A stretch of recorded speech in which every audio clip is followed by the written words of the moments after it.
All righty, folks. Good to see you all again. So we're kind of continuing through this idea of looking at some different derivatives and um, integrals. And the next one we're going to look at is dealing with inverse functions. So before we do that, though, we need to spend just a brief little bit reviewing what inverse functions really are.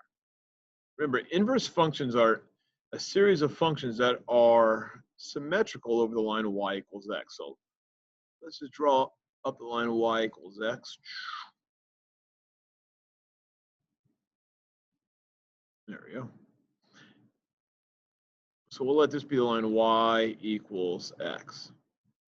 All right, now usually we'd use a dashed line for this, but we can kind of get the gist of it here. Remember that anytime we have some sort of function that is reflected over the line y equals, or this line y equals x, well, this would be the y-intercept 0, 1, we'd say that those functions would be fully invertible. In other words, you can take the inverse of the entire function. We called those functions one-to-one. And if you remember, first semester, we said that those functions were strictly monotonic. Strictly monotonic means they're always increasing or always decreasing. So an example of this idea of inverse functions are exponential and log. So we've been playing with this e to the x. So, oopsies, wrong one. Or technically, we've been playing with natural log, and that is inverse to y equals e to the x.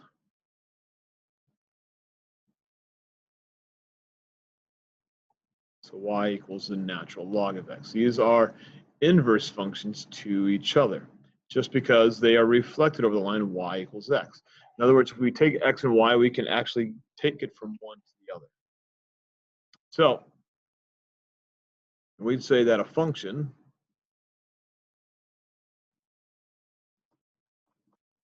is invertible if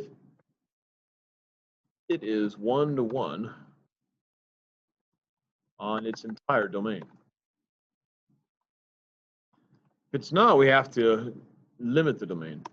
By the way, this idea of being one-to-one on the entire domain, that's also called strictly monotonic. That means always increasing or always decreasing on the entire domain.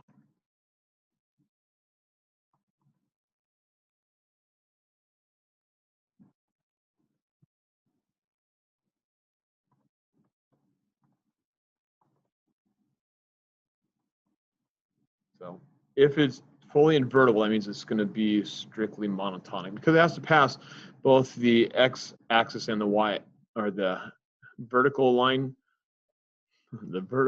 test and the horizontal line test in order for it to be one-to-one. Now, both these are e to the x and natural log of x. They would both be fully invertible because they'd both pass the vertical line test and the horizontal line test. But a lot of functions don't. For instance, one of the functions we started off with back in Algebra 2 or Integrated 3 was just the function, when we were looking at inverses, was the function y equals x squared.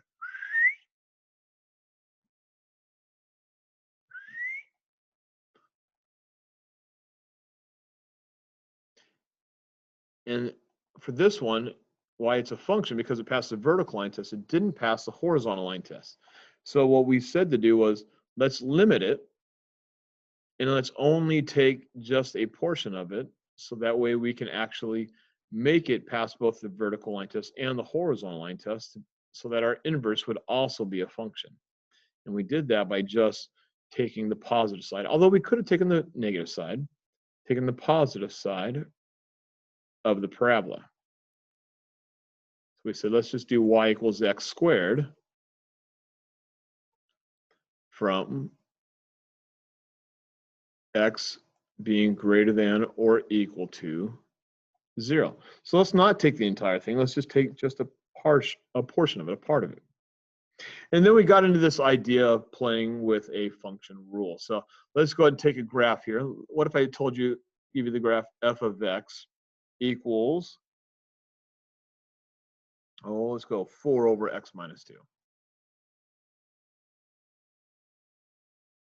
What I want you to do is I want you to find its inverse function. So go ahead and find f negative 1 of x. Remember that negative 1 button is our symbol for, not button, but symbol is for inverse. So f to the inverse of x, f negative 1 of x. And it's not an exponent, it's just our symbol for it. So go ahead and pause the video, just quick little review of how to do this, and then we'll get into how this works with calculus.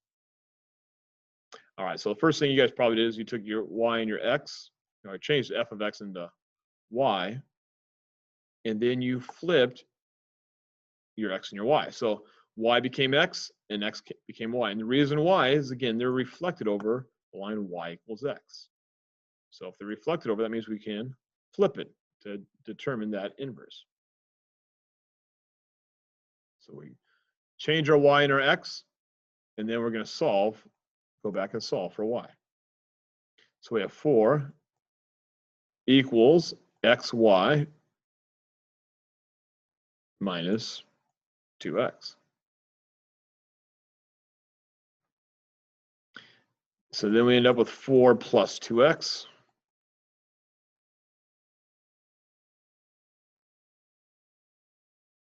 And then last and certainly not least, we get 4 plus 2x over x.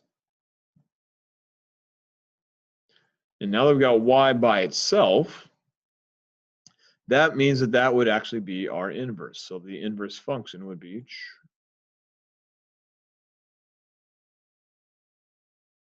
4 plus 2x all over x. Now, we also learned that in order to prove or verify that two functions are inverses of each other, we had to prove or show that f of g of x equals x, and we had to show that g of f of x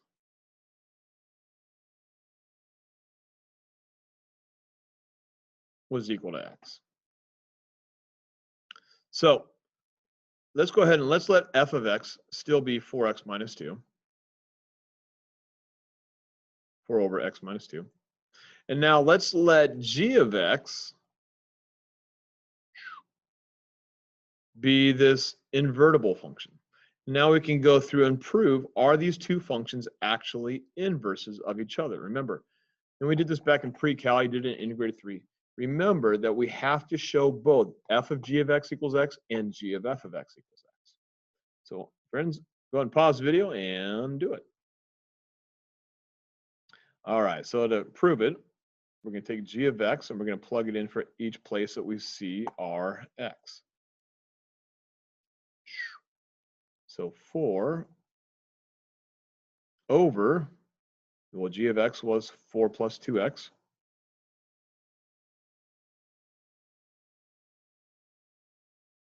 We're just going back and doing a little review of algebra to make sure we're on the same page. Just kind of like when we started the natural log stuff, we went back and reviewed what logs were a little bit to make sure we were all on the same page there. So we're going to multiply everything by that common denominator. So f of g of x equals 4x over 4 plus 2x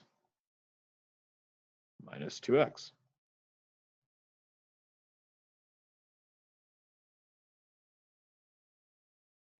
And again, that was 4x over 4. So f of g of x equals x. Because the definition of an inverse is that they undo each other and return it back to y equals x. And again, remember, that's really all this is. This is really just representative of some y. So what we're really saying here is that y equals x. This whole thing here is representative of some y. So we're just showing and getting them back to this idea that if they're symmetrical, they're going to be over this equation of y equals x. That's all we're doing on these. All right, let's do this other one here. We proved it one way, got to make sure we prove it both ways.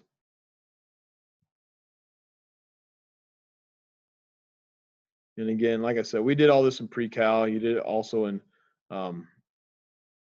integrated 3, so we don't want to spend too much time with it. We don't need to. But it is good to practice the algebra and also make sure that if there are any little lingering questions, we get them all kind of straightened out here.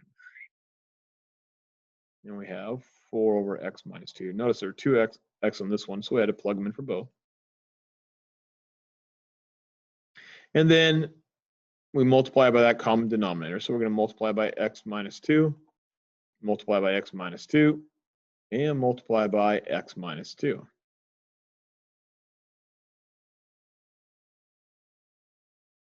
And when we do that, g of f of x is equal to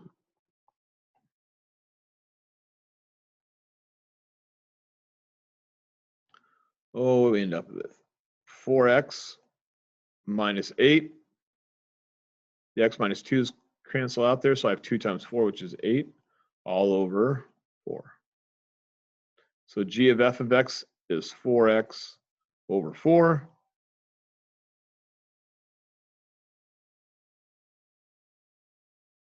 And that means g of f of x is x. So since they both equal x, then we can go ahead and write our inverse statement. Since f of g of x equals x and g of f of x equals x, then f of x and g of x are inverses of each other. And again, we did all that back in pre-calculus. We did it back in integrated 3/algebra 2. So just a review, make sure we're all kind of on the same page before we kind of dive into some just various items dealing with inverses. We're not going to do much today. I mean, we're just going to do a few little things. Now, in order for there to be a function to be able to take an inverse of the entire function, it has to be strictly monotonic. So we've done this before. But let's just make sure it is.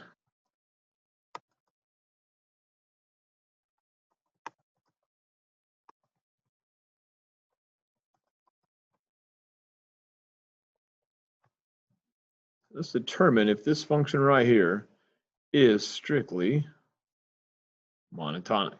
Again, we've done something similar to this before. Why don't you guys go ahead and take a shot and see what you can come up with. All right, let's see how you did. First up, we're going to be talking about derivatives, so we're going to have to go back and say what we're going to do.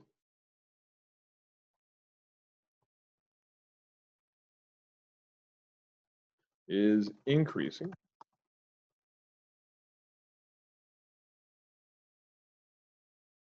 for f prime of x is greater than 0,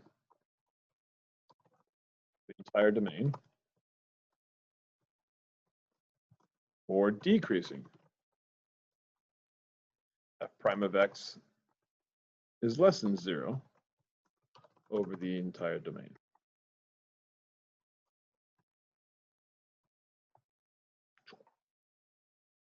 So we're going to all we're doing here is we're just saying what we're doing here.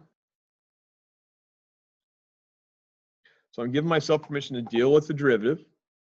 And then after that, I can go ahead and then just test. Is this thing going to be strictly monotonic? And if it is strictly monotonic, then that means I can take an inverse of the entire function. We're just dealing with the strictly monotonic part here. So we go ahead and we take our derivative of it. And again, we've dealt with this back in chapter 3. So this is not new stuff for us.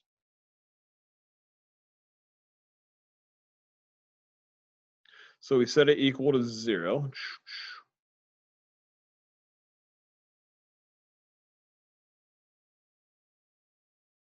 So we get negative 1/3 equals x squared.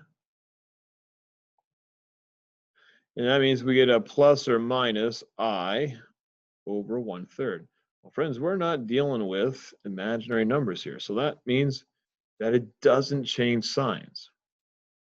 And it'd be good to actually know whether it is going to be always increasing or always decreasing. So we can check it out here.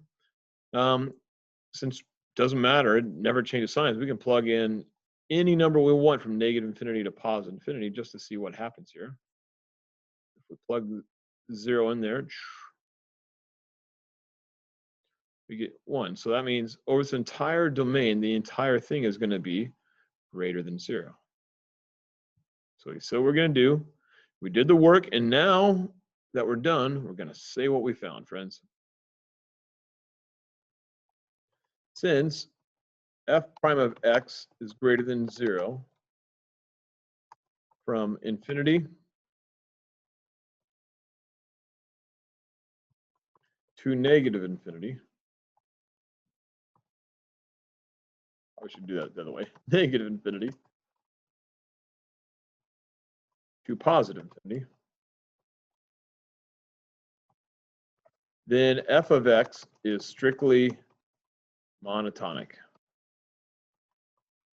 from negative infinity. So we don't really need to say that. It's just strictly monotonic because that means over the entire domain anyways. So friends, if we wanted to now, we could actually go through, switch our y's and our x's and solve it and determine what that actual function would be, because the entire function is going to have an inverse function. The entire function can be invertible. So what's all this going to do with us? What are we actually really going to do here today? We're not really dealing with strictly monotonic. What we want to do is want to get back to dealing more with derivatives or integrals. In this case, for inverse functions, we care most specifically about the derivative. So if we wanted to find the derivative of an inverse function,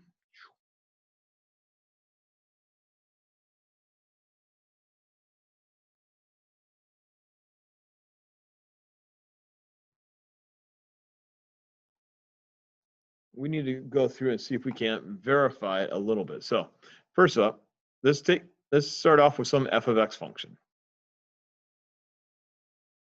So given some f of x function,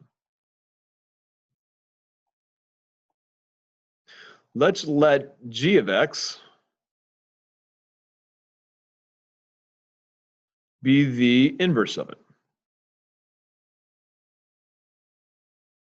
Now let's just think for a second here. What is the inverse? Or how do an inverse and a regular function deal with each other? So a function plus its inverse, we just saw this. If we do a composite form, by definition, that means they equal x. So if I'm trying to find the derivative of this function, what I'm really trying to do is I'm trying to find the derivative of f of g of x equals x. So let's do that. So we take the derivative of the outside function. So f prime, we leave the inside function alone. We're just taking the derivative of both sides.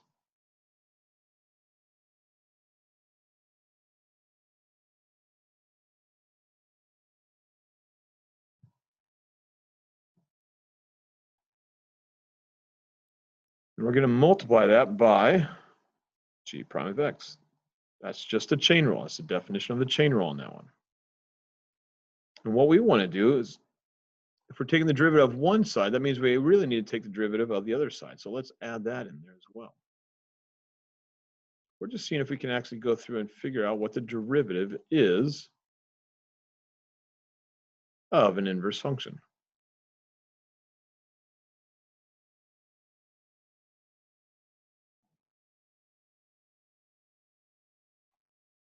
If we take the derivative of that side over there, we end up with 1. If I wanted to get g prime of x by itself, because g of x was the derivative, so g prime of x, the derivative of that inverse function, that's going to be equal to 1 divided by, again, this is like one of the shortest proofs of all time. We can go through and find the inverse, the derivative of the inverse. So it turns out the derivative of an inverse function is 1 over f prime of the inverse value.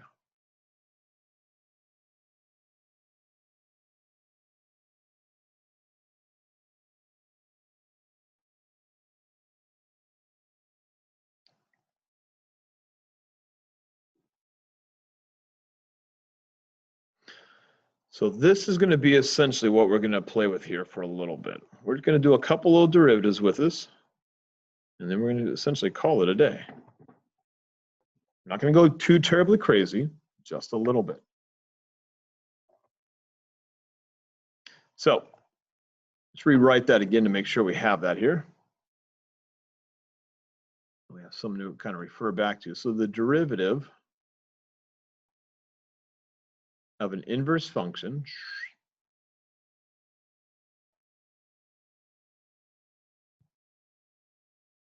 is 1 over the derivative of the regular function with the inverse function inside. So it's a composite of the inverse function and the regular function. So how's this going to work? Okay, one of the few times, we haven't had this a whole heck of a lot, one of the few times we actually can use a little 3-step process to solve this for us. So we're going to evaluate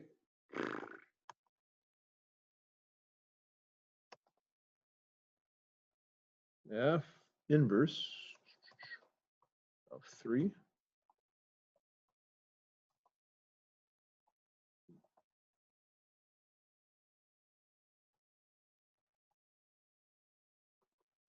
given f of x equals x minus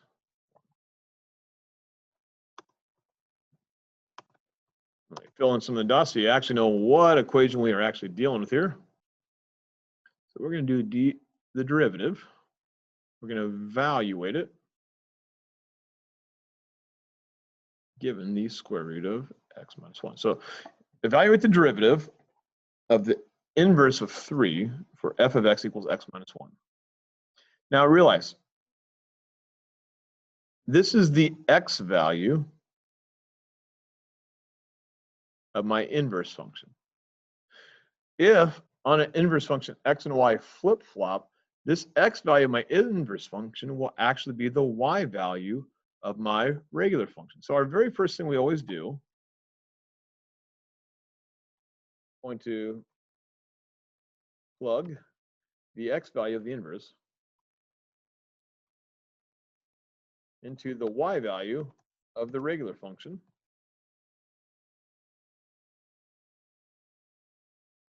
And solve for x.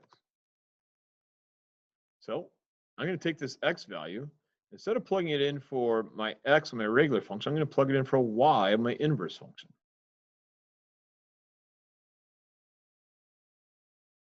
So y equals the square root of x minus 1.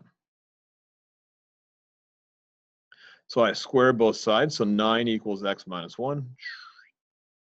I get 10 equals x. So that means f inverse of 3 would be equal to 10. So that's the first part. The second thing we're going to do here is we are going to determine the derivative for f of x.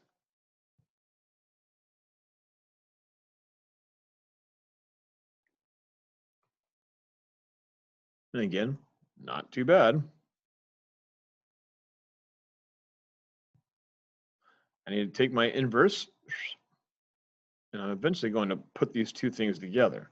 So I'm going to, first of all, I'm going to find my derivative now, or second of all, I guess, find my derivative for my regular function. So the derivative of f of x is 1/2 x minus 1 to the negative 1/2. And since I'm going to have to evaluate this here in a second, I'm going to go ahead and clean this up a little bit. I'm going to put it back as its normal function. So this would be root x minus 1. And now, the last thing we do, we're going to evaluate the derivative of the inverse function.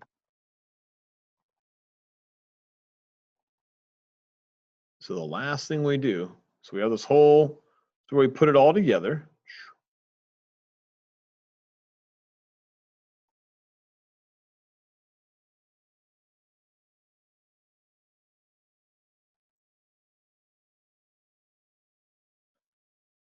So the first thing we want, we're going to put the whole thing over 1.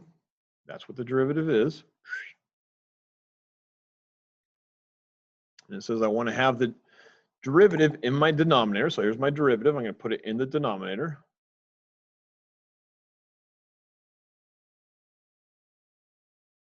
And in place of x, I'm going to plug in my inverse value. So here's my inverse value. I'm going to plug it in. So we take the two parts and we put it all together. So in other words, this 10 right here, I'm going to essentially plug it in for this x. And that whole thing is going to get put in the denominator. Again, free response portion of the quiz or test on the AP, I would not evaluate this. If it's on the multiple choice, well, we'd need to evaluate a little bit. So let's go ahead and clean this up here and see what this will actually become. So I have 1 over 1 times 2 root 9. So that ends up being 1 over 1 times 2 times 3. I have 1 over 1/6, which is equal to 6.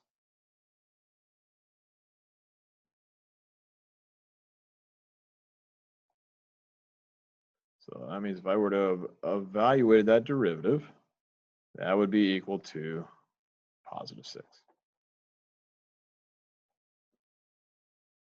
All right, so let's try another one.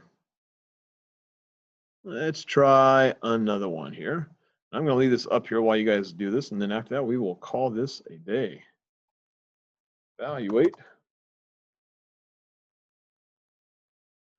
f inverse of 2, negative 2, I lied, given f of x equals x cubed plus 6.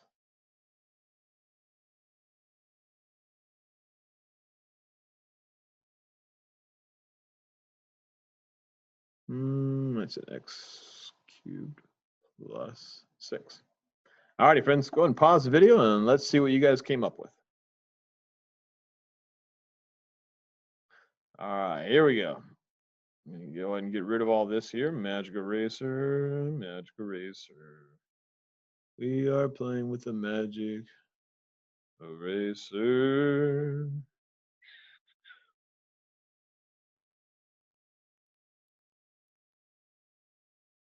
Got a little our little 3-step process again here. All right, let's try it. First up, I got to evaluate negative 2. So instead of plugging it in for x, I'm going to plug it in for y of my normal function.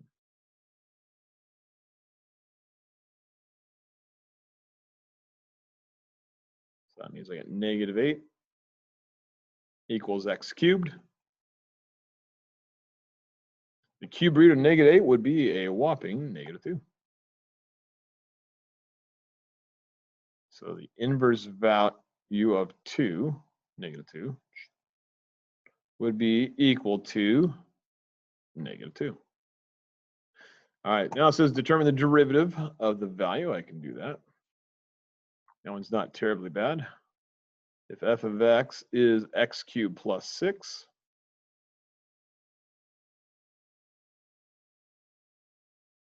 the derivative would be 3x squared. And now, friends, we put all the pieces together.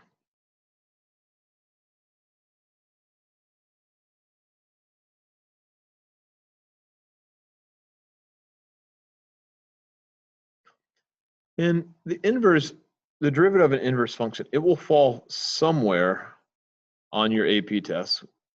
Sometimes it's on the free response. They have a little application with it. Sometimes it's on multiple choice.